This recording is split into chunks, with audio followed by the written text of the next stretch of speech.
What is up guys, Blue Spooky here. Please be sure to like, comment, share, and subscribe if you feel so inclined.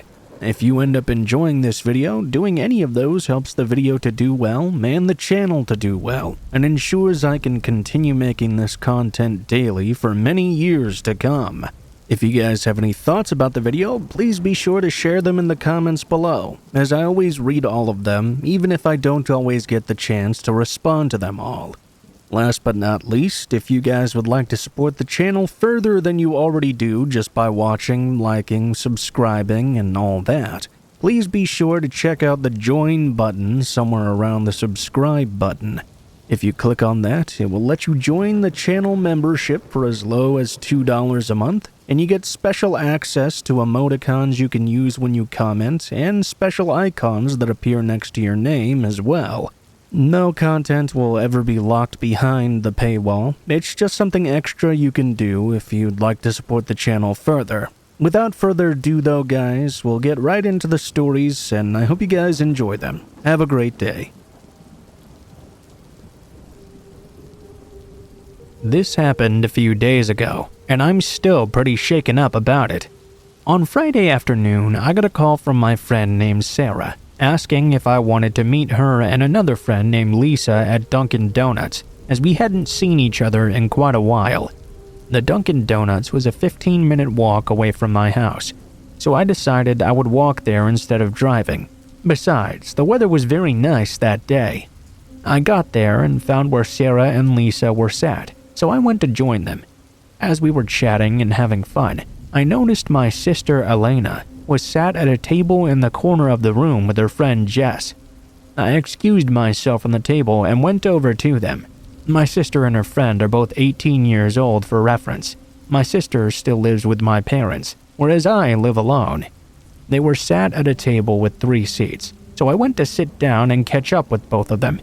They both jumped up a little bit, but then looked more relieved than anything to see me.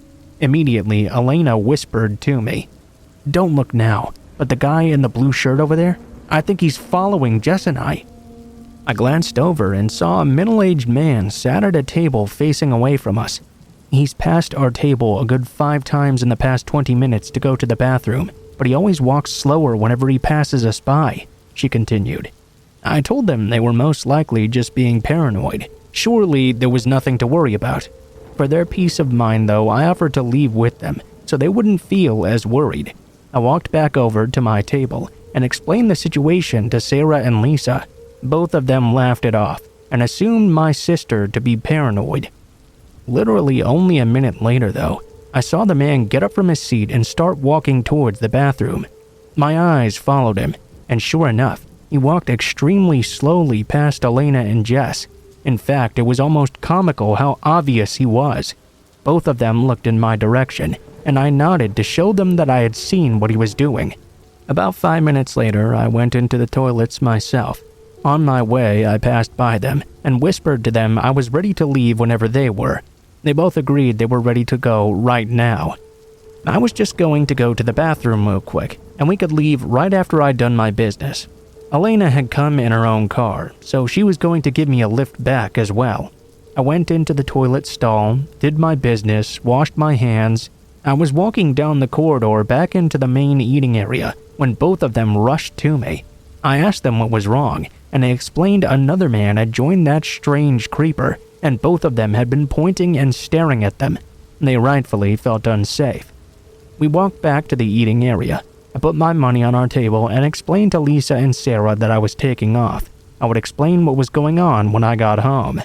We all piled into Elena's car and left that creep's car in the rear view mirror. After a 2-minute drive, we reached my house. Just then, I remembered I had been meaning to return something I had borrowed from my mother, so I asked her to drive me with them, since they were going there anyway. I jumped out of the car to get what I needed when my phone rang. It was Elena. She explained that car from those 2 men had driven past and pulled into a random driveway.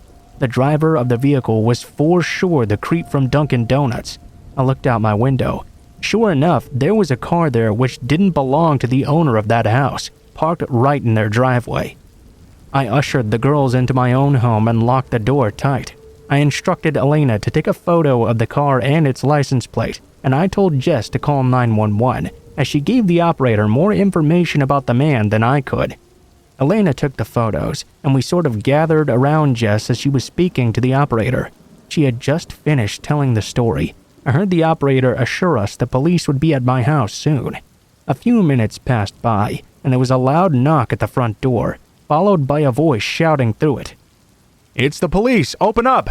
We all did a sigh of relief as I went to go open the door. Jess told the operator it seemed they had arrived, and then she hung up. I was just about to unlock it when I had the thought to look through the peephole at the top of the door first. I peered through, only to see there was no police officer. It was that same guy. I froze in fear. I didn't know what to say. "We didn't call the police!" I managed to shout back to the man through the door. Elena and Jess were both confused as to why I just said this. "We had a call, sir," the man shouted back. "You have the wrong address. Go away!" I yelled. I informed the girls it was that same creep at the door, not an officer. They were both extremely scared now, as was I. I was about to tell Jess to call the police again, until I heard the sirens coming around the corner. "Sir, you have to let me in right now!" the man shouted. I didn't answer this time. He was pounding desperately on the door, commanding for me to let him in. Eventually, it turned into begging and pleading. I heard the car pull up, and some commotion outside. An actual police officer then knocked on the door. I let him in after checking the peephole first.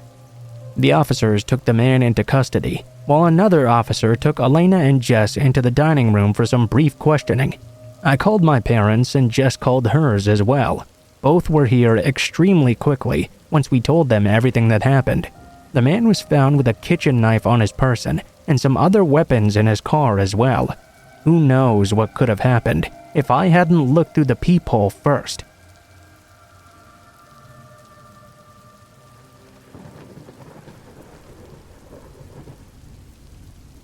This story includes a lot of paranoia and may be a long shot, but anyway, here we go. My family and I lived in a nice house in a relatively friendly town from the time I was 6 all the way until I was 11. The town was generally very safe, other than the time some guy tried to lure my sister into his car. From the very day we moved in, for some reason the neighbors across the street really hated my family. We were never quite sure why, really. We figured it was because my mom had accidentally parked on their side of the street the first time we visited the home. Regardless, we embarked on a 5-year battle with them that continued back and forth until the day we inevitably moved out. This story comes from the strange and somewhat creepy/unexplainable things that occurred while we lived across the street from them. The husband and father of that household was in his mid-40s, I believe. He was bald, and he always gave me this real creepy vibe. He would always stare at his teenage daughter, or my mom. For the sake of the story, we'll call him Joe. Joe's father happened to be very important in the township, for some reason I can't really remember.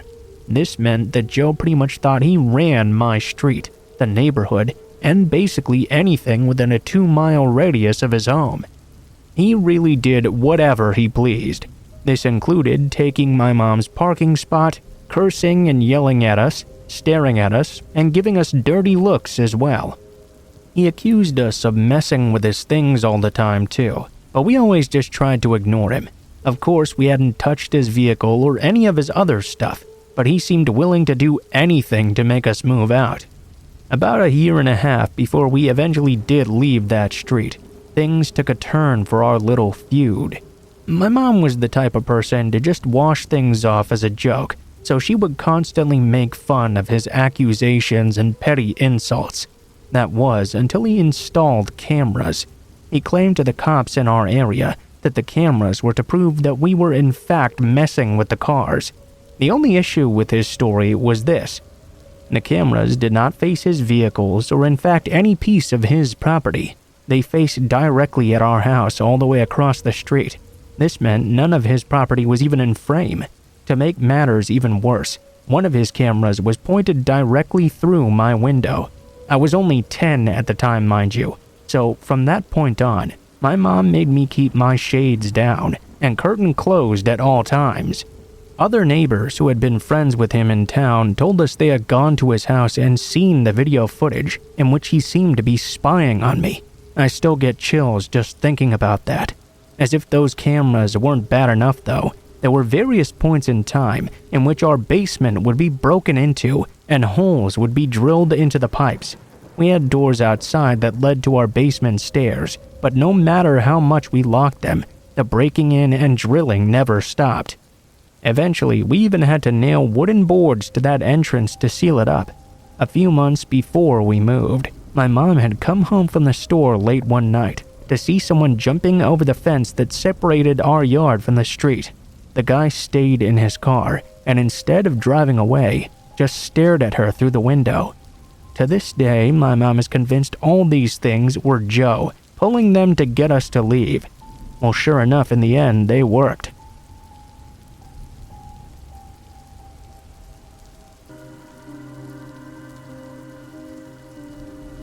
One of the worst decisions I made in my entire life was on the commute to my college.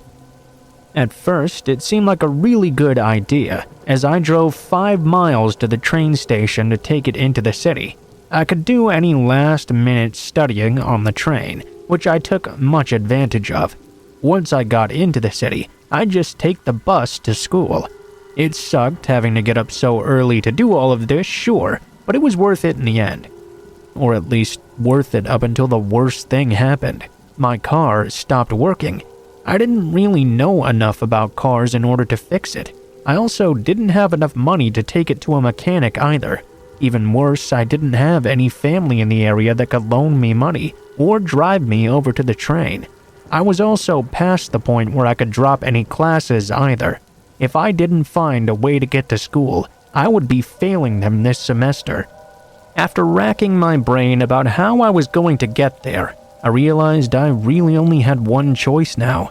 I would have to get up earlier in the morning and just walk on over to the train station. Walking 5 miles was not the biggest steel rally. I could easily do 7 at the gym on the treadmill. But walking along the side of the road where people drive along was much harder than walking or running on a treadmill in a gym. It wasn't like in class where it was just 5 miles one way. It would also be 5 miles home after school.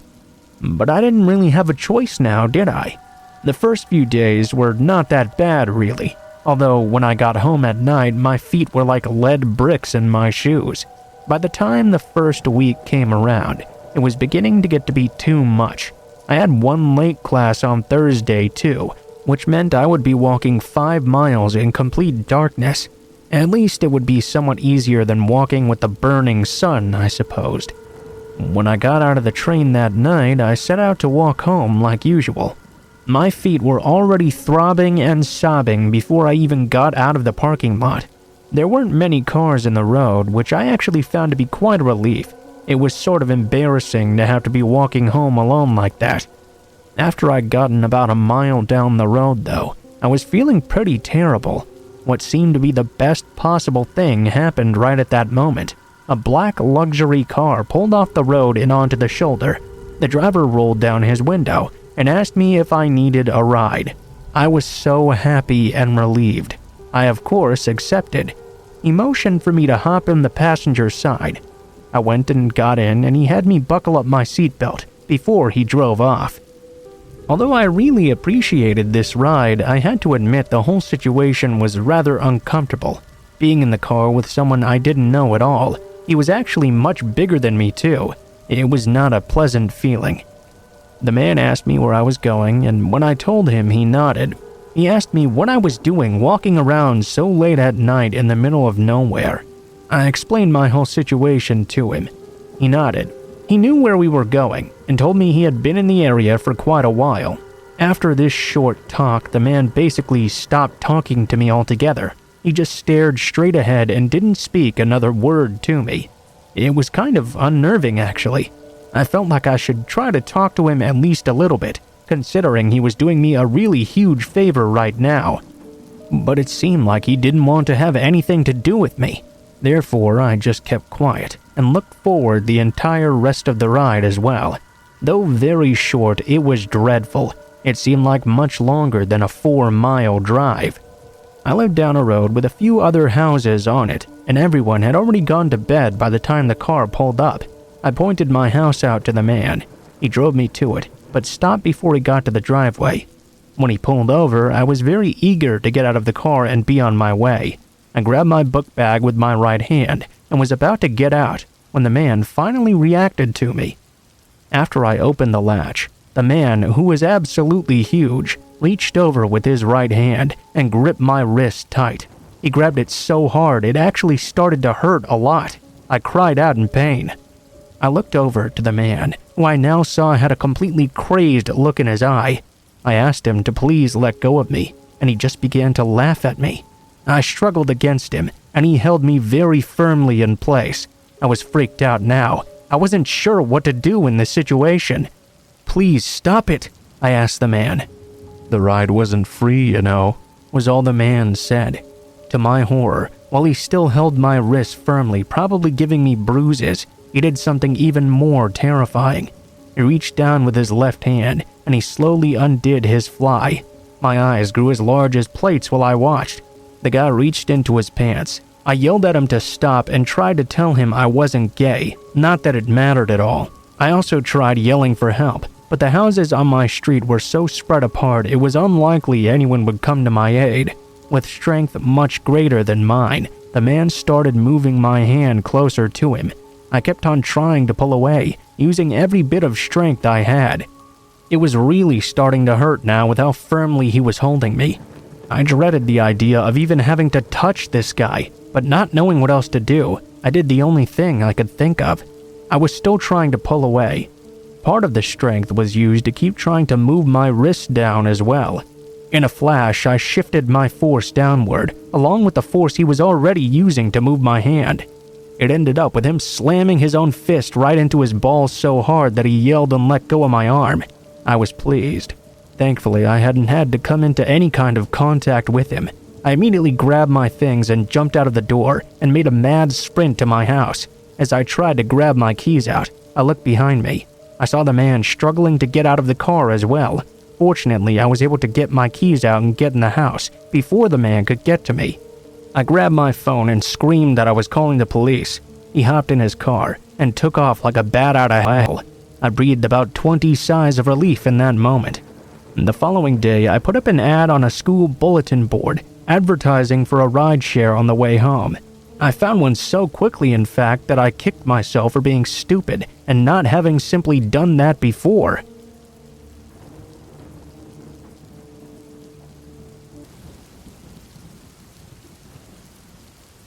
I'm a 30-year-old woman living in Texas, and I've met my fair share of creeps. But what happened to me yesterday takes the cake. I don't drive, and I work in another city, so I have to take the bus to and from work. Mostly I use the same stops on a daily basis. I just started using public transportation last year, so I'm pretty comfortable with it by now. That makes yesterday's experience all the more unnerving. I'd gone to the store after work to grab some soda. I had a reusable bag with 2 liters in one hand and my purse in the other. Approaching the bus stop, I saw a woman sitting inside. While I'm normally pretty shy and won't sit down if someone else is in there, I considered doing so this time. I was feeling fairly sick, and my feet hurt after being on them all day long. That idea pretty quickly disappeared, though, as I got closer and could hear her muttering something to herself. I did a quick glance over as I walked past. I could see she had bags spread out over that side of the bench, and her shoes were off. I concluded she was probably homeless, and her muttering to herself definitely put me on guard. I walked past the stop maybe 2 yards away or so, and set the reusable bag down. Uncomfortable, I pulled out my phone and began to text my best friend to tell her what was happening. Then, though, I started to hear what the woman was saying. Things like, "Don't call me sweetie, I'll murder you." The hackles raised even more now. I was so curious to take a peek over, but I figured it was probably best not to risk antagonizing her, as I didn't want her to turn her attention onto me. I kept on messaging with my friend, and the lady was muttering the entire time. Things such as, "Don't call me sweetie, don't call me honey, don't call me anything. I'll wrap my hands around your throat and kill you." At this point, I was thinking I should get out of there maybe. The bus was set to arrive any minute though, and even though the station was just down the street, I was reluctant to try for it. I really just wanted to get home. It was kind of stupid, but she hadn't done anything yet to make me think she'd even noticed I existed. Around this time though, I began to hear her saying something about a fat else. Now this certainly alarmed me, as I'm not a particularly slim woman, and else is fairly gender specific. What really sent shivers down my spine though, is when I heard this. "Your phone doesn't scare me." Clearly, she was talking about me, as I'd had my phone out since I'd gotten there.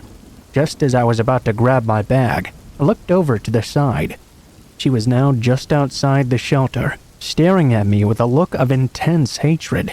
There was still maybe 1.5 yards between us, but not enough to make me risk leaning over to pick up that bag and possibly give her an opening to attack. She started again about how I've got to stop calling her all these things. Now I could hear the other stuff I had been missing before though. Things about how she wasn't going to fuck me, she wasn't going to worship me, I wasn't going to cost her her morals or her relationship with God. All kinds of insane stuff. I was looking anywhere but at this woman. I was completely terrified.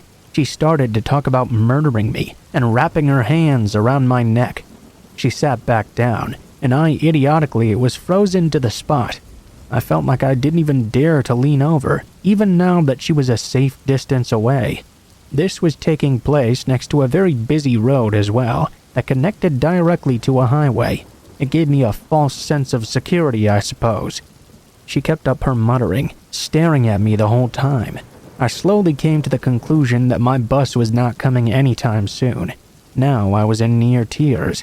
Suddenly, she jumped up. She was much more vehement now, and I was completely terrified, the most scared I'd been in my life. I could see a man crossing the street. As he stepped onto the sidewalk, I took a deep breath and hoped for the best. I leaned over to grab my bag, and I noped the fuck out of there, watching over my shoulder the entire way.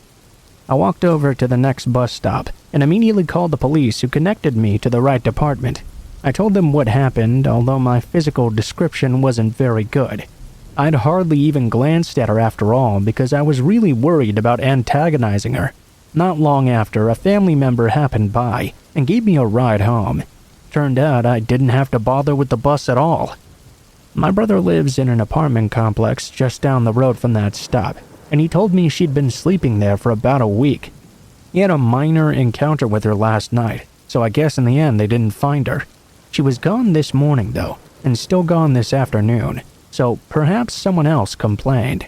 I hope so, because not only do I fear for the safety of people who come into contact with her, I feel really sorry for her as well, and I hope she can get the help she needs.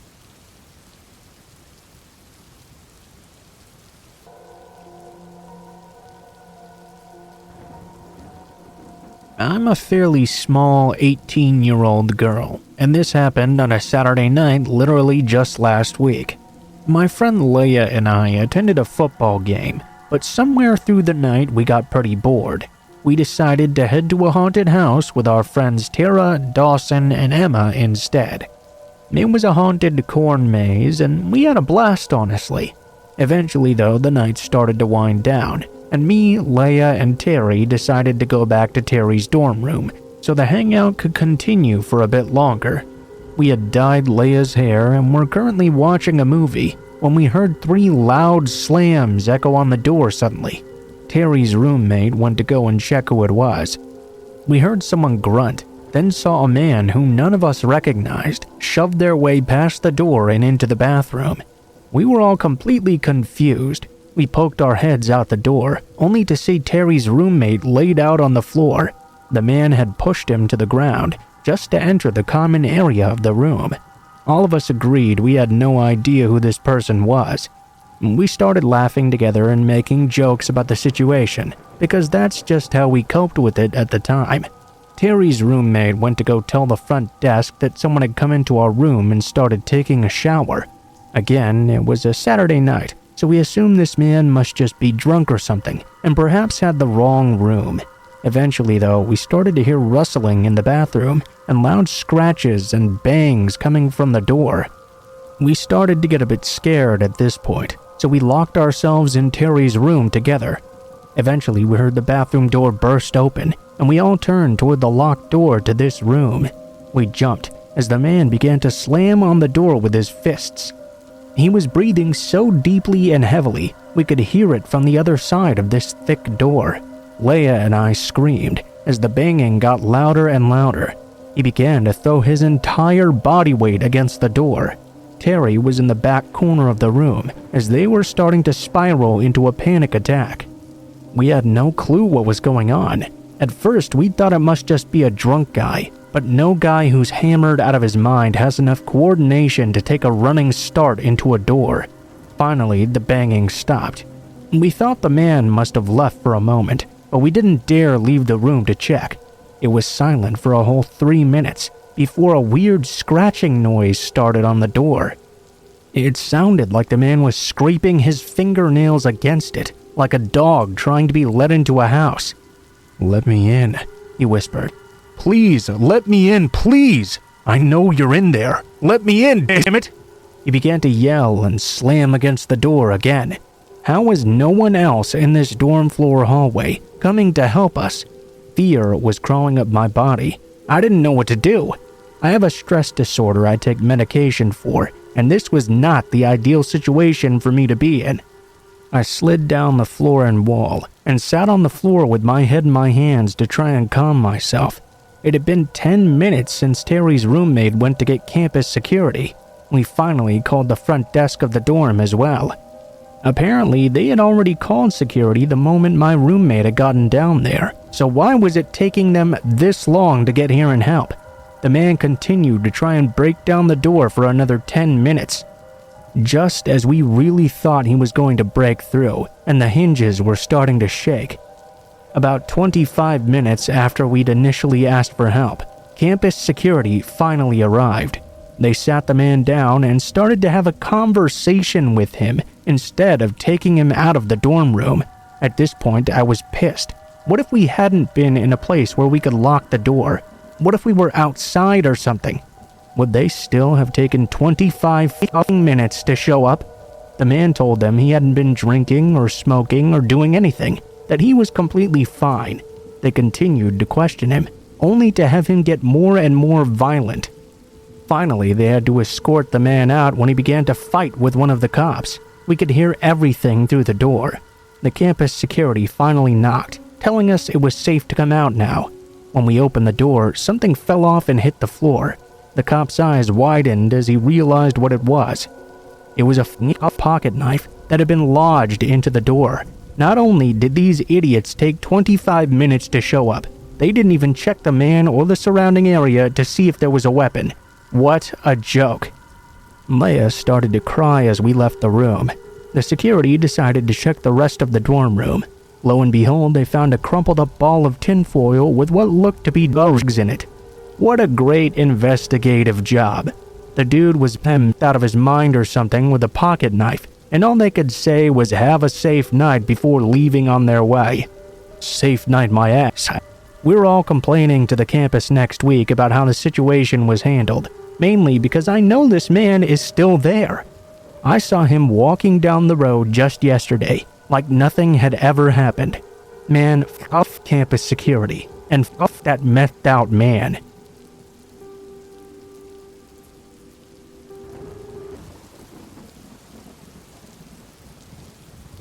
I grew up in Wolverhampton in the West Midlands, UK.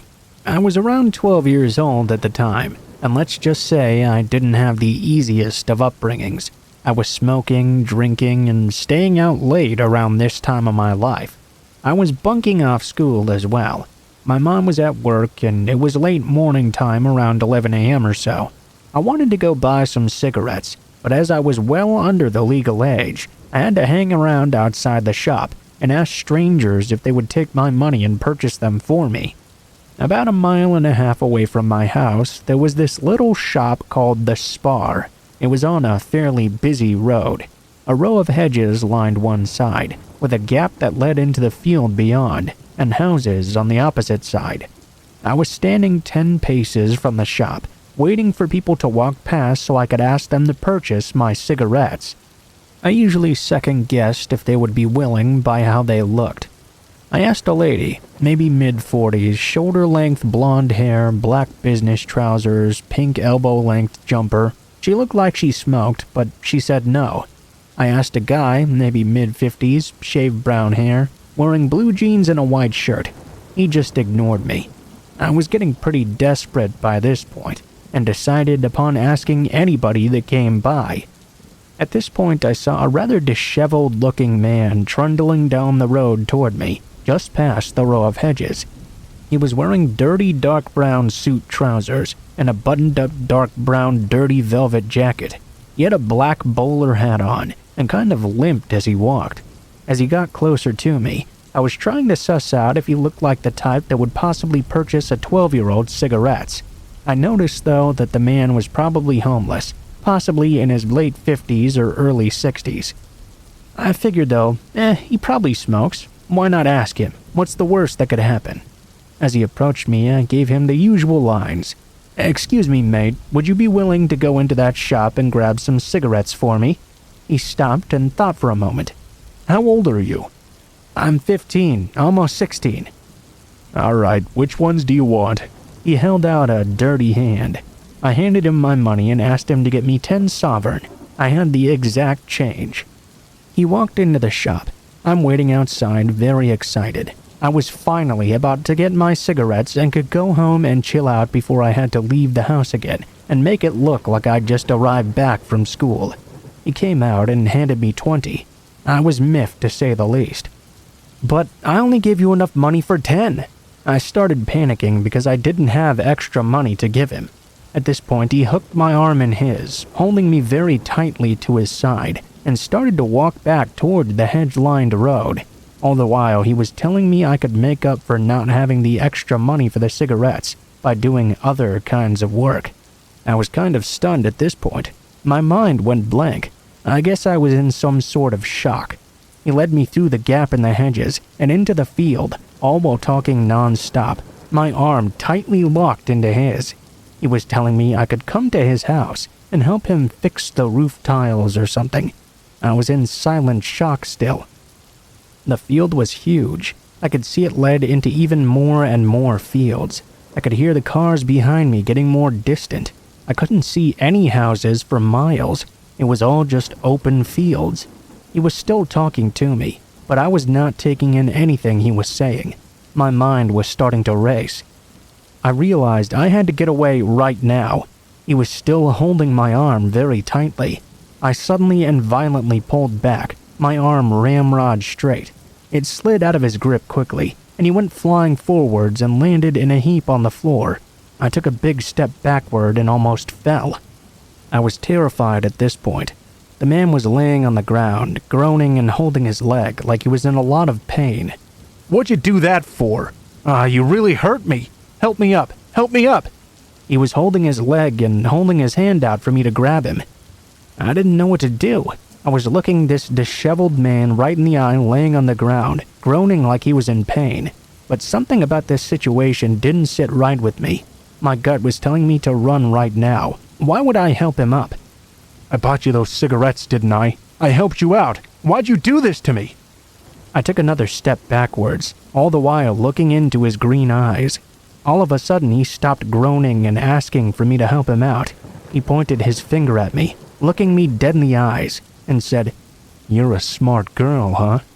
It was like an electric shock ran through my body. I turned and ran. I didn't look back. I just ran as fast as I could. When I'd gotten off the hedge-lined road and turned into the next one, I slowed down, completely out of breath. I started bawling my eyes out and shaking uncontrollably. I had to keep checking behind me, catching my breath, and couldn't stop running until I got home. Needless to say, I was terrified to bump into that man, and I never tried to buy cigarettes from that shop ever again.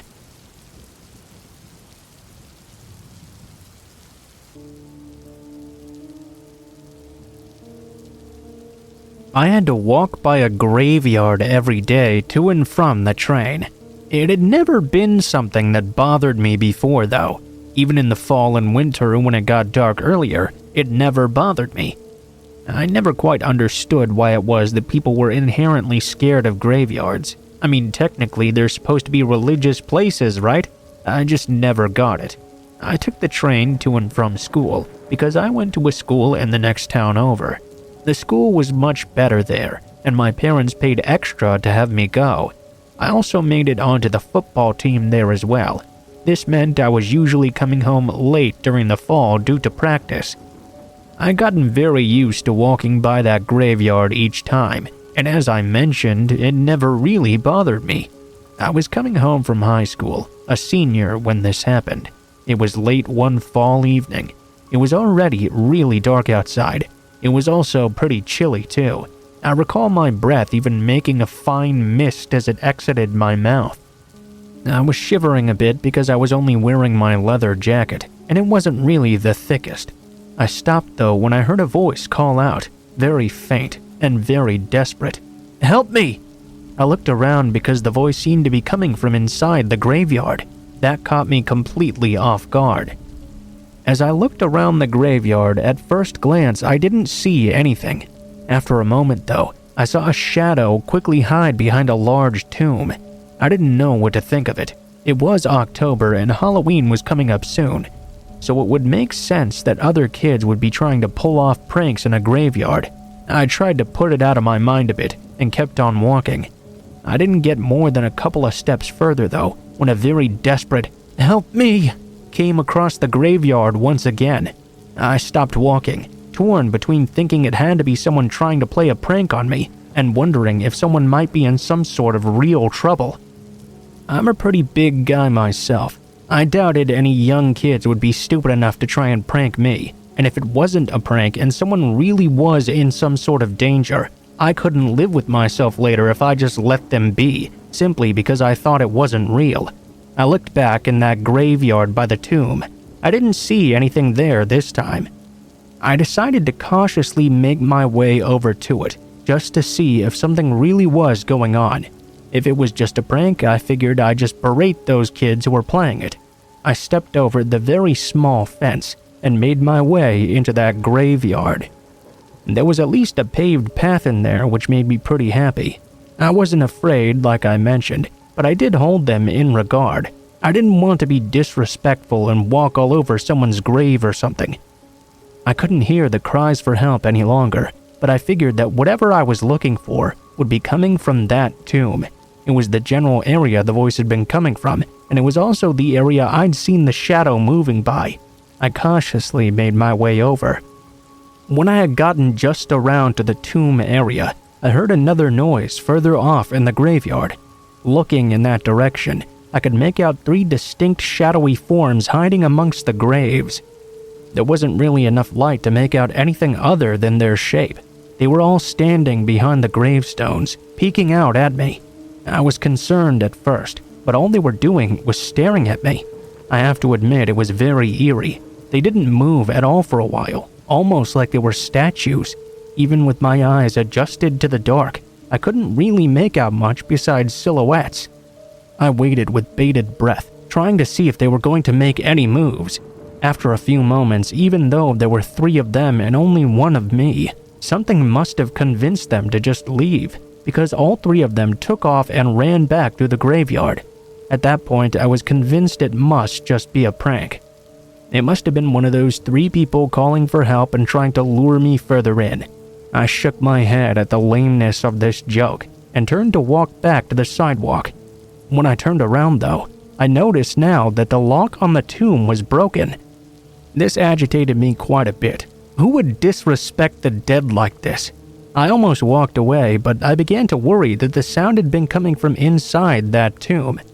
After looking around to make sure those figures weren't going to come bum rush me or something, I cracked open the heavy door to the tomb. It was dark inside, but I could tell right away there wasn't anyone in there.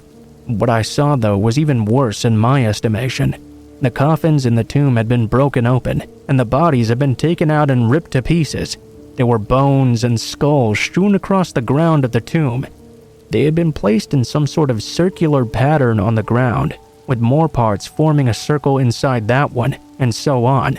I felt sick to my stomach, and immediately left that tomb. For the first time since I'd entered a graveyard, I was actually a bit frightened. Now I was worried that the people I ran into might be devil worshippers.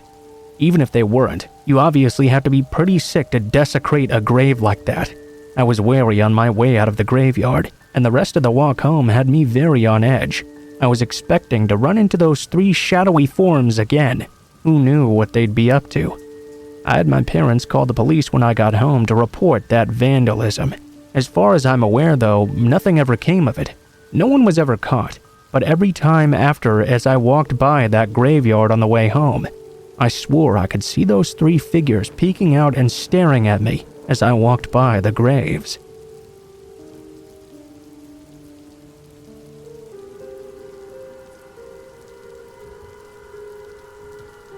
This story happened 26 years ago in the San Francisco Bay Area, actually closer to Half Moon Bay, 95 or 96, I'm not too sure exactly.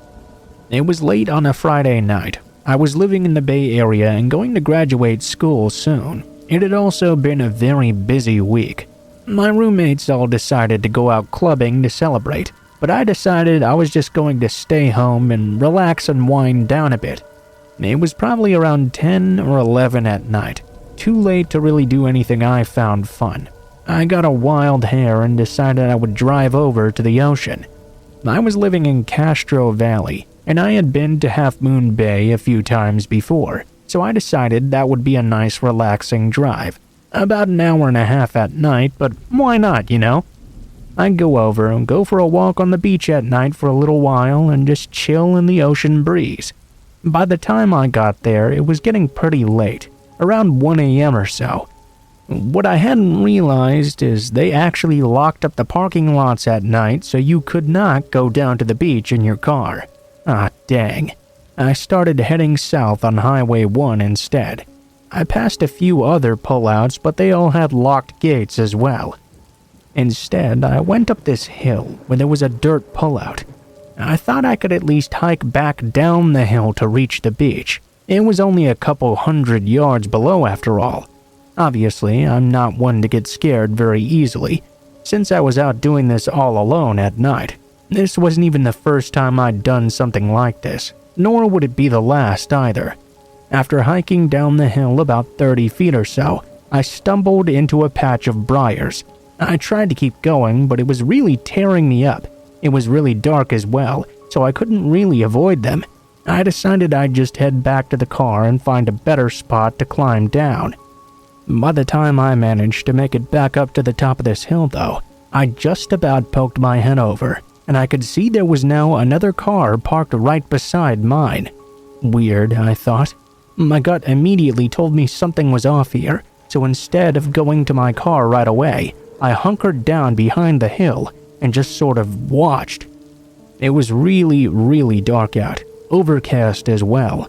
There had been 0 cars on the road the entire time there, so my eyes were pretty well adjusted to the darkness. I was pretty close to the 2 cars. On a slight hill just over the pullout, I could see down into the other vehicle. They had some interior dash lights that were giving off a bit of a glow, so I could make out their face. Sitting in the vehicle was this middle-aged, normal-looking guy. He was absolutely staring at my car, though, like it was ice-cold water and he'd been lost in the desert for days. I don't really know how to explain it, other than as soon as I saw the look on his face, I could tell he was bad news. I laid down in the grass and shrubs to make sure he couldn't see me in the darkness, and I just watched him. I watched him sit there and watch my car waiting for me to come back. I decided it was not smart to go until he'd finally left. I waited and waited and waited. After about 15 or 20 minutes, I saw a glow on the crest of the hill on the highway. Another car was coming, the first I'd seen since I'd pulled over. Anyone that's driven down this road knows that if you're behind someone going slow, you're pretty much stuck behind them for a long while. This can lead to groups of cars being bunched up together. This is what started happening. Coming over the hill, it was just car after car as they crested over. Their taillights lit up the entire area with light. I quickly jumped up and sprinted to my car. I ripped the door open, and as I jumped in, I started it up in one motion. I could see the man's face. It was a look of anger like I've never seen since. I was able to pull out quickly and be the last car in that procession as we made our way back to Half Moon Bay. I left all the details on that I can remember, and I still think about this event every now and again and wonder. But I've never been able to find any mentions of other suspicious goings-on there in this time frame. I thought I'd post it here for all of you to hear and see if anyone else ever heard anything about that area in time. Such a weird experience.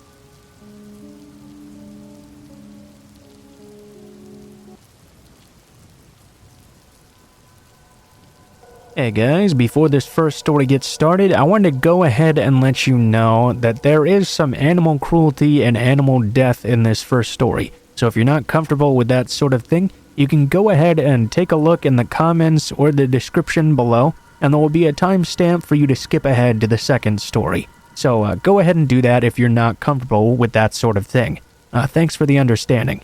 When I was 16, I got my first job at a local fast food restaurant. Of course, since I was in school during the day, I had to work a second shift job. I was hoping that by working, I would be able to save up some money to buy my own car. Until then, however, I had to walk home to the restaurant when I got off work. It really wasn't that bad, since the restaurant was in the town I lived in anyway. The walk was maybe a little over half an hour or so. The only bad thing about it really was that I had to walk past this lightly wooded area that always gave me the creeps. It was pretty dark as well and not fenced off, which made it even freakier to me. Both my parents worked early in the morning, and even if they didn't, they likely wouldn't have come to pick me up anyway, since it was such a short walk. One Friday night in the middle of summer, I had just gotten out of work. It was around midnight, since the store had closed at 11 p.m. I got everything cleaned up and began my walk home. It was a really nice night out actually, as I was walking along the town street. The sky was extremely clear, and I found myself constantly looking up at the constellations. They were particularly bright tonight. I was looking forward to arriving home and taking a long shower, then maybe playing some video games before going to bed. I did begin to get a little apprehensive though, as I walked by that wooded area. It was right by a road that led away from the main town road and off to a housing area that I lived in. It wasn't even that far to go really. It bugged me though because there were no street lamps at all in that area. It got very dark very quickly, and I wouldn't get light again until I turned onto the next street where the houses were. I made the turn onto that dark wooded street and tried my best to pace myself as I walked along. Hurrying surely wasn't going to help me. For some reason, I found I always got a lot more frightened whenever I tried to run or hurry. Not sure why. I guess if someone saw me running, I would have been quite humiliated. 16-year-olds really shouldn't be so scared that they try to run down the street though. That's what I told myself. It wasn't like anyone would have seen me anyway being so late at night, but for some reason right now, I still felt like I was being watched. "Hey, kid!" I heard a voice off to the side of me call out. I nearly jumped out of my skin. It took everything I had in me not to just take off running down the road. Turning around though, I looked and didn't see anyone there at all. All I could see was a bunch of wooded area and trees. As I was trying to look a bit closer, a man suddenly stepped out from behind one of them. I kid you not, he was dressed exactly like a ringmaster from a circus. He was wearing a black top hat and a red jacket with white pants on. He was very neat for having just been in the woods, and he had this big smile plastered across his face. Hey there," I responded. I shuffled on my feet, not really knowing what to do. "Come over here, kid," the man called to me. "I want to show you something." I didn't really want to go anywhere near this guy. He didn't make any moves toward me, but he was really creepy. Sorry, I best be on my way home now, I told him, and started to walk a little quicker down the street. Come on, kid, it'll only take a second. I want to show you something real cool. Now, I know that everyone reading this will just think it would have been stupid for me to not keep walking, but I'd never really been good at conflict, and I didn't know how to feel in awkward situations either. I motioned again I was just gonna walk home. Once again, the man gestured for me to come to him and indicated he really wanted to show me something. Against my better judgment, I found myself turning over towards the man. I figured if I just waited there, I could tell what he was up to without getting too close to him. He noticed that I had walked slightly towards him, and his already wide grin grew even wider. I didn't plan on going any further than this though, just close enough to see what it was he was supposedly trying to show me. I wanted to stay as far away as possible. I stopped a fair bit of the way across the street from the guy. Come on, kid, come closer. I need to show you something. I think you can show me from where I'm standing, I told him. I was being foolhardy, I admit, but I could still draw the line between foolhardy and completely dumb. The man looked very disappointed, but his smile only faltered a little bit. It didn't fade completely. Alright, well, I suppose that's close enough. I'll go get it. The man walked back behind the tree line and was out of sight for a moment. I thought about just leaving while he was back there, but I just stood there, afraid to move. The man was only gone for a moment, but when he came back from behind the tree, he had something vile in his hand. It looked like he had sewn the top half of a dead chihuahua onto the bottom half of a fish, and he didn't do a good job at it either. It was covered in dried blood, and one of the dog's eyes was hanging out of its socket. The man smiled at me. I found a Fiji mermaid. I took off and ran my butt off. I didn't stop until I got home. Rather than save it for a car, I used my money to buy a bicycle so I could ride home instead.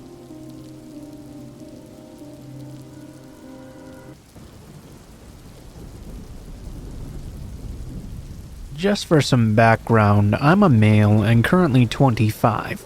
I'm still living within 15 miles of my old home. This happened when I was about 8 or 9 or so, making my sister around 5 or 6. We lived in a quiet neighborhood that, once I grew up, I found was actually a lower income part of town. We had some wonderful neighbors though, and it was thanks to these neighbors that a lot of potentially negative situations were avoided. At the time, my dad was working an 8-to-8 job, and my mother was a secretary at a hospital. That meant during the day, she was often at work as well. Usually my sister and I had a babysitter, but once I reached around 9 years old, I was old enough to look out for us without one. Now, mind you, this was in the 90s, which certainly were not safe, but were much safer than they are now. We also had the previously mentioned neighbors as well, who did a very good job of keeping an eye on us and our house. This particular incident was one of the very first times I was charged to babysit my sister.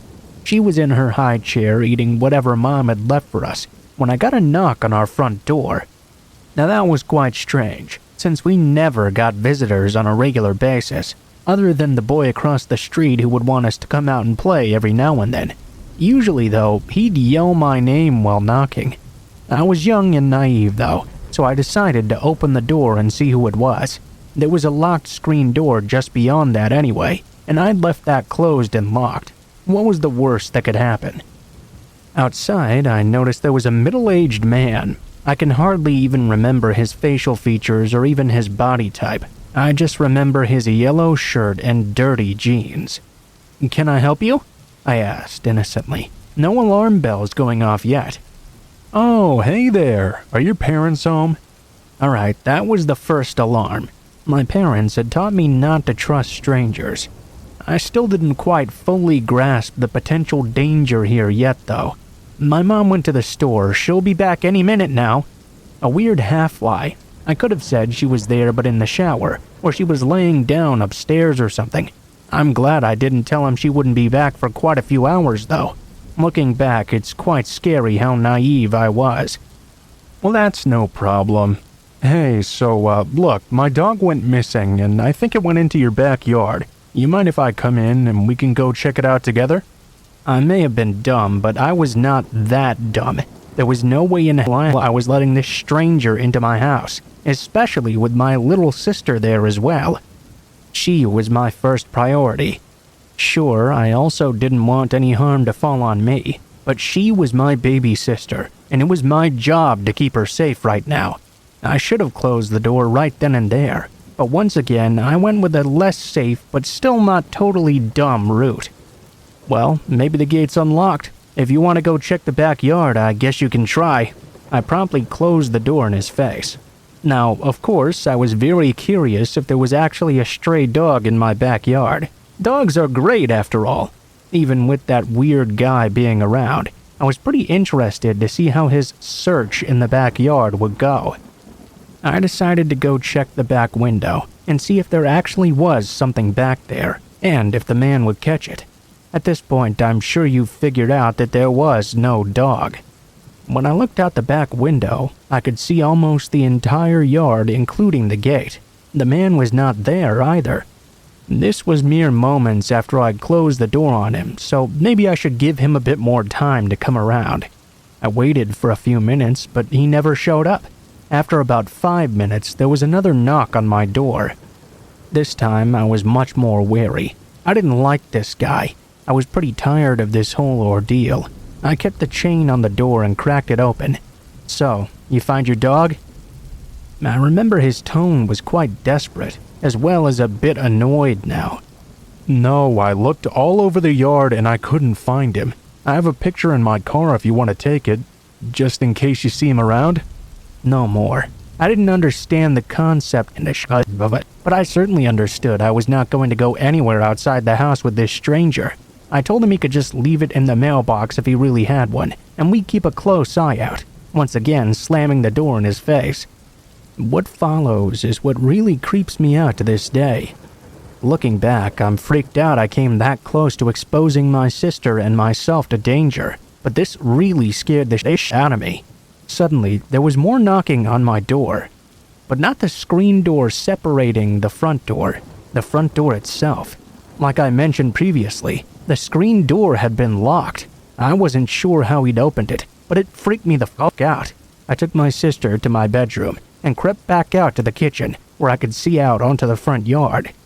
I saw the man quickly running back to his car, while my saint of a next-door neighbor, Joan, stood on her front lawn, watching him very intently. It took a long time for me to all add it up, and honestly, I forgot about it for a while. When I finally remembered it all, I couldn't really believe that actually happened to me. I never told my parents, and I'm still debating on actually telling them now. I don't want to unnecessarily upset them with something they can't change. Maybe it's an important story to tell my 2 younger sisters just as a life lesson. Oh, by the way, I forgot to mention, it turns out he had ripped the corner of the screen door and unlocked it that way.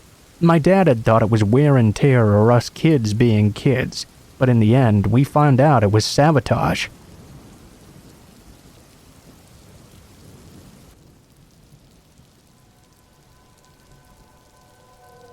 Okay, so this happened to me when I was around 18 or 19 and just started college in a small town in the South. I had a pretty terrible college experience in general, but this just added to the show that was my first year. To set the scene, I lived in a sweet building with a parking garage attached to it. There were probably 4 or 5 levels to this garage, and the top level was at ground level. The suite building was about a 5-minute walk down a sidewalk to the entrance. There was also a little room with windows that housed the elevator nearby the sidewalk.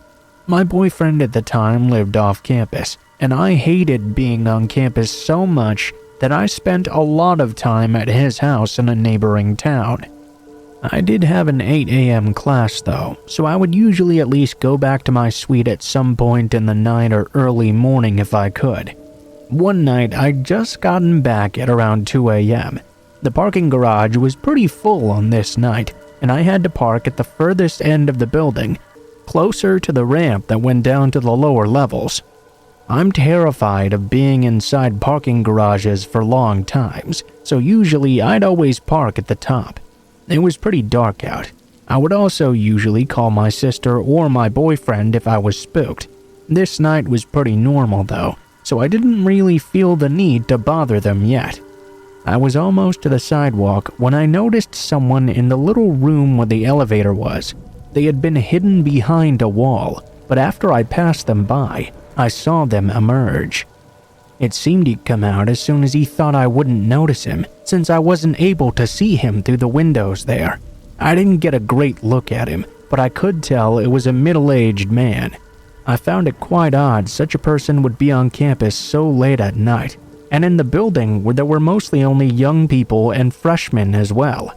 I tried my best to just ignore this person and continue on my way. As I reached the nearby sidewalk though, about 20 feet away, I could see he was more brazenly following me now, walking right behind me. I tried my best to be rational and not freak out. The further I walked though, the more I realized he was now gaining on me. There was one of those posts nearby where you could hit a button for campus police, but something inside of me told me that I had to not let him know I knew he was there, and that he was also scaring me. In a few seconds' time, I had to make a decision. I started to sprint down the sidewalk.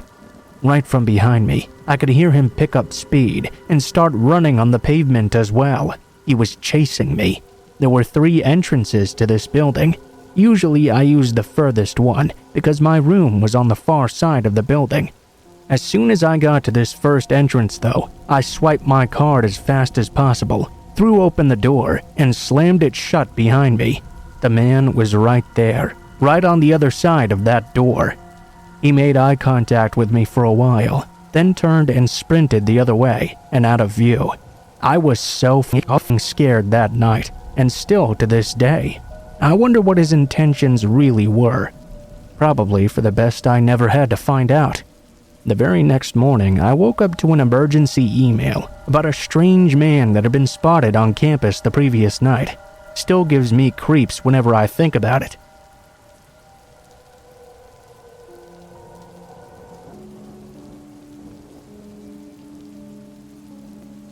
I currently live in a smaller, rural-ish town. It's pretty far removed, but it still has plenty of good shopping and eating options and some public spaces as well. We even have a few breweries and bars now. It's a newly hip place, with farming on the outskirts so I can get my eggs and veggies fresh from the source as well. The pandemic really hurt business locally though, and pretty much the only regular delivery option was Walmart and Amazon for a minute. I was pretty stoked when much later, more local options popped up on various apps. However, at this time for main necessities and grocery items, there weren't really any options beside getting a store delivery from the Walmart in the town over. This meant a lot of people you didn't know well popping through, and it drove some of the older folks absolutely crazy. All over the neighborhood they were talking about cars and people they didn't recognize non-stop. I embraced it pretty readily though. It certainly made my life easier, so it was great for a bit. At this point, I lived with my teenage son who was very gangly and about 6'4". Then my boyfriend was staying to be near his elderly parents as well. He was broadly built. It was a tiny space, and I felt a little bit cramped with these huge guys always trundling around. Once in a while, I'd send them off on an errand for me, or they'd go and visit my boyfriend's parents together to give me a little bit of space to work on things. One of those days, I happened to get a delivery. I recognized this guy and said hello to him. Tipped him well, too. Then I just went about my life. An hour later, though, he was right back at my door. It was kind of weird and creepy as well. I had steps in front of my door, but no porch. He would knock and stand beside the steps where I couldn't see him through the peephole. I could see him through my window that he was next to, though. I couldn't tell if he was hiding and didn't know I could see him or what. I talked through the window. Hello, can I help you? I had the window film over the lower window for privacy, but I could stand on my couch and see through the upper part above people's heads. He kept on trying to look at where my voice was coming from. before answering and telling me he'd forgotten a bag in the delivery. I confirmed I'd gotten it all though and thanked him. He left, and I didn't want to open the door again after he noticed I was alone. I got new neighbors after, directly in the unit across from me. They happened to have a Ring camera. She reached out to me at one point and told me someone had come by knocking and sat on my front steps for about a half an hour. I was over at my boyfriend's house with my son at the time. She sent me the Ring camera video to double check. It looked exactly like that guy, around 8 p.m. too, and I didn't have any open orders. I reached out to Walmart, but they were totally unhelpful, of course. They told me they'd be making sure he didn't deliver anything to me in the future, but wouldn't give me any info I could pass on to police in case anything further happened. I wanted to at least file a report with security in case anything happened again, because this felt like a really weird situation. They told me the police would need to reach out though. I had a feeling this would escalate further, and it really did. I didn't want to be home alone anymore. I didn't order delivery. I tried to cover my bases myself. However, that couldn't stop my neighbors from ordering as well. Somehow, it always came through that guy again. He would be on the property anyway, just 3 feet away from my door. Creepy thing was, I could hear him dropping off the neighbor's stuff, and I had an urge to look through the peephole, only to see him standing right in front of my stairs, staring at my door and trying to look in through my windows. He stood there for 5 minutes until my neighbor upended the door to get her groceries. I told her that was the same guy from the Ring camera. She contacted Walmart too and asked he didn't deliver anything anymore to our area. A few weeks went by and Christmas was just around the corner. I had ordered a few items from Amazon and they'd all be arriving together. I knew they were on my front porch. I could hear them being carried and dropped by the delivery guy. I went over to check and made sure to watch until he walked off. My boyfriend was on the couch with his headphones on working, and I was cooking dinner at the moment. I figured I'd just grab them in a minute. They'd surely be fine on my steps for just a moment. Plus, there was a camera there if anything happened. 5 minutes tops. I finished plating and brought the food in. As I was setting the plates down, the front doorknob, which wasn't locked at the moment, gave a tiny turn. The deadbolt was latched, but the knob wasn't. I could hear it turning but not opening. My boyfriend couldn't hear over his music though. I pointed it out to him. He took his headphones off and peeked over the top of the window. "Oh, were you hearing things maybe? No one's touching the doorknob right now and no one's out there either." He walked over and ripped the door open just to show me there was nothing there. But there stood the man again, this time crouched up against the wall underneath the window, hands still on the knob trying to turn it silently. He looked mortified to see my boyfriend opening the door. When my son came up too, he looked really startled. He asked for me. He must have known my name from the deliveries because he used the name I had on my account, which isn't a name everyone knows me by. My boyfriend got angry and asked what he needed. The guy reached down and picked up the Amazon box, said delivery, handed it off and then left. It was really unnerving. I tried to explain to my boyfriend that he had not delivered those boxes. They'd already been there. We took the footage to the police, and I tried to reach out to Walmart once again. The police told me they'd reached out too and just gotten a bunch of clueless basic customer service agents with no idea how to proceed. If he came back, I'd need to call the real police so they could come get him in person this time. I was really scared, of course. I was glad he knew I wasn't in the house alone now, but I felt like he might take more drastic measures, knowing that too. The sprinkler system automatically kicked in at 11 p.m.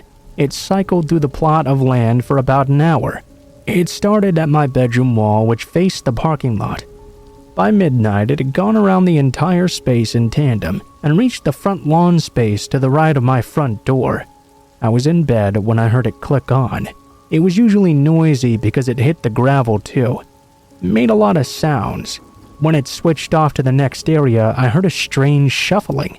We have a lot of stray cats outside, so I wasn't too alarmed at first.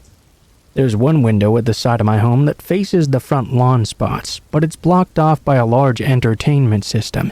It was the only blocked window I had, and beside my bedroom window, it was the only one not visible from the Ring camera. The next morning when I was leaving for work, The window screens had been removed and placed beneath the windows. There were handprints smudged all over the glass as well. No clear footprints, just deep, muddy sloshes where a person had clearly been. I filed another report, but they were similarly unhelpful. They basically told me I needed to get another camera and stay up to make sure I could see it happening, then call it in. Didn't even bother trying to contact Walmart again. Completely useless. The last thing to happen was when my boyfriend was coming over pretty late. He just worked a really long day and came over around 3 a.m. I knew he was supposed to be coming soon, but suddenly I was woken up by the sound of fierce fighting outside. He had pulled into the parking lot as promised, only to find the guy underneath my car. He'd scrambled under when my boyfriend's car was pulling in. He pretended to walk to the front door, only to watch the guy slide out and try to hide behind the parked cars. It looked like he was trying to mess with mine as well. He attacked the guy and I called the police. There was an air tag taped under my car. He was trying to track me away from my house. The man was arrested with plenty of charges, but I didn't really hear anything else from it after. I gave statements and incident report numbers, and I was told I might need to testify, but it never happened. I never had any incidents with him since then though, so I'm grateful for that.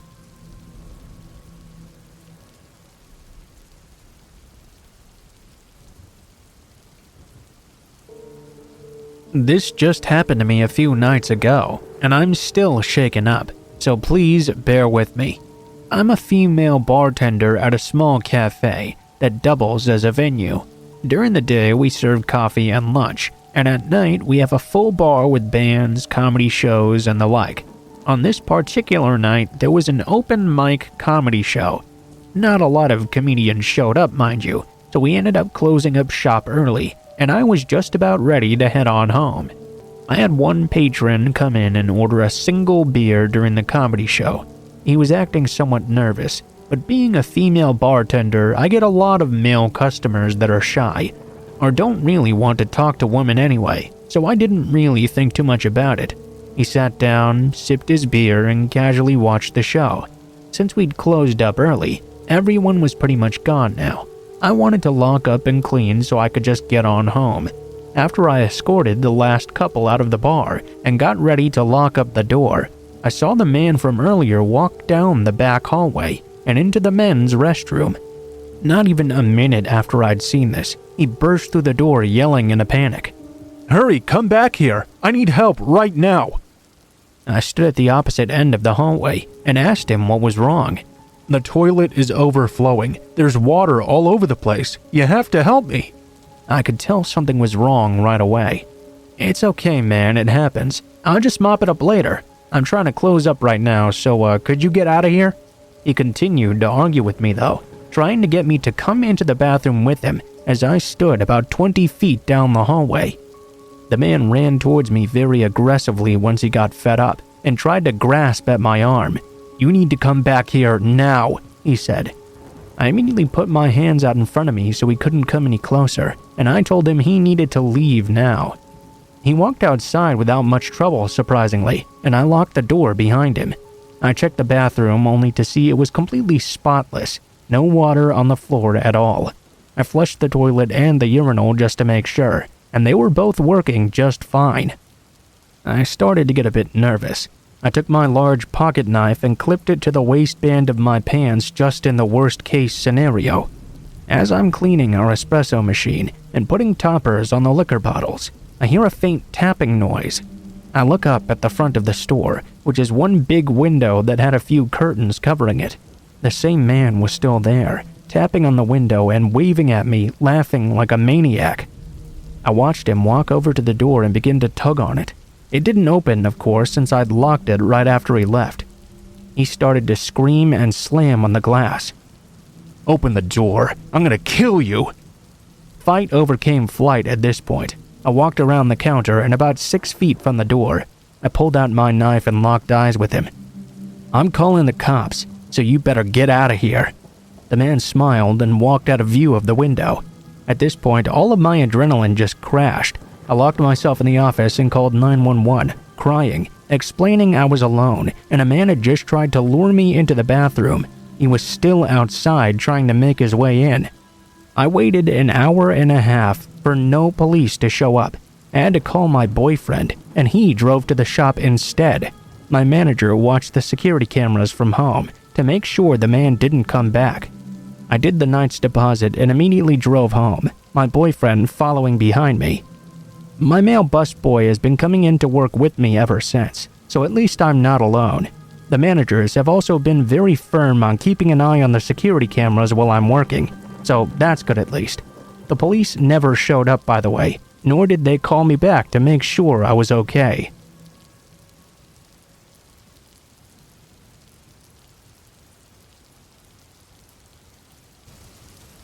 It was summer, I believe the day after the 4th of July.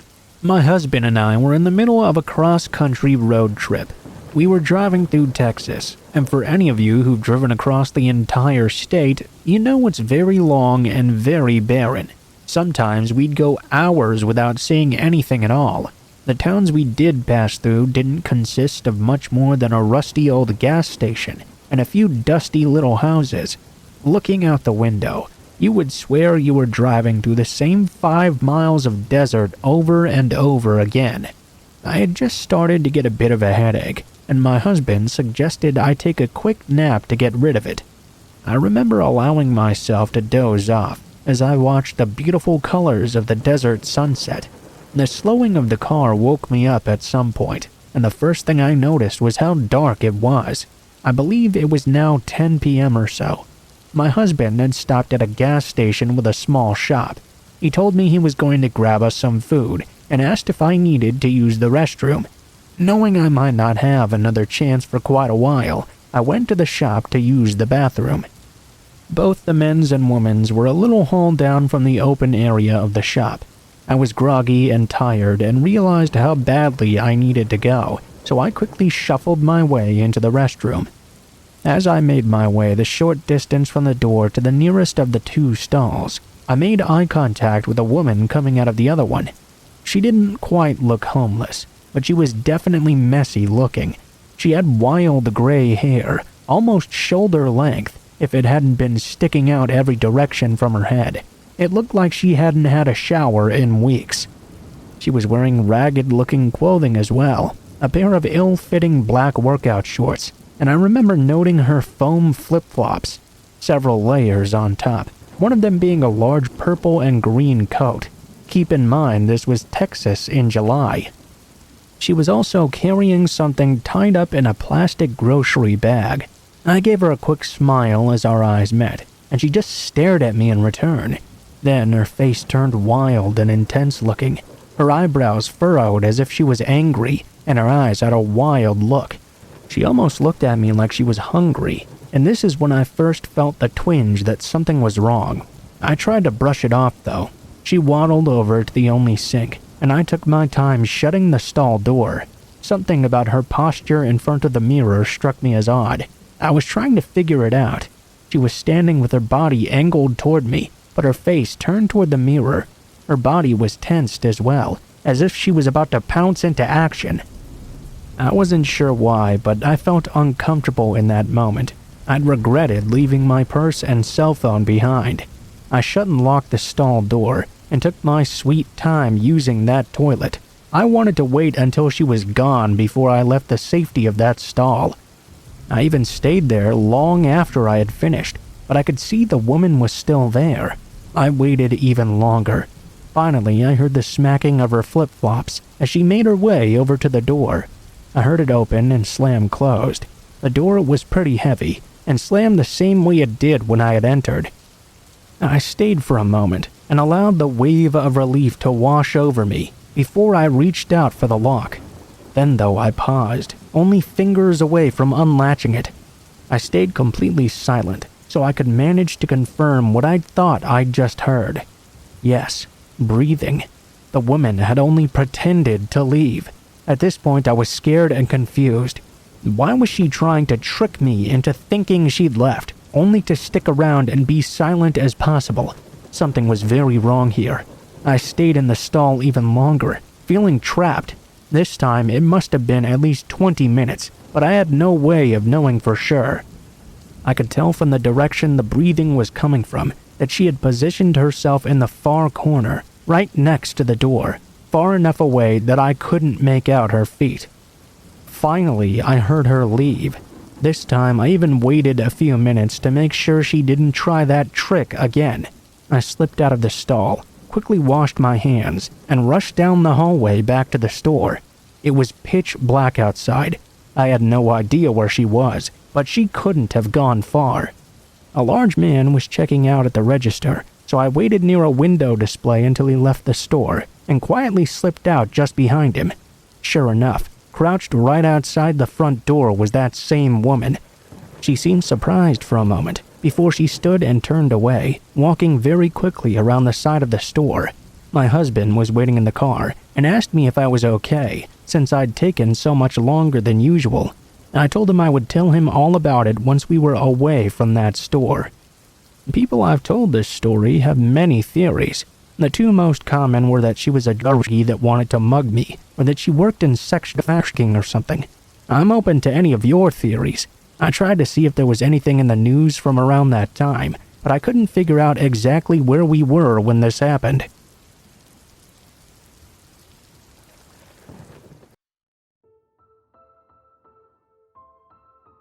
What is up, guys? Blue Spooky here. Thank you guys so much for watching, especially if you made it this far to the end of the video.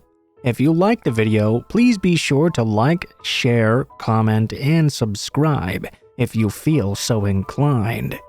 If you have any feedback for me as well, be sure to leave that in comments below the video. If you guys have a story you'd like to send in, or if you'd like to contact me for any reasons, there will be links to my social media in the description below the video, including my Facebook, Gmail, and Twitter accounts. Go ahead and send me a message on any of those, and I'll try to get to you as soon as possible. If you do decide to send in a story, please be sure to include in the tagline what the name of the story is if it has one, what type of story it is if it has one, and how you'd like to be credited in the description below the video. Please make sure to include as much detail as you feel comfortable with, and try to use as much proper grammar as possible to make sure you have the highest chance of appearing in a future video. Overall, I think that's pretty much it for now, guys, so thank you so much for watching, and I hope you guys have a great day.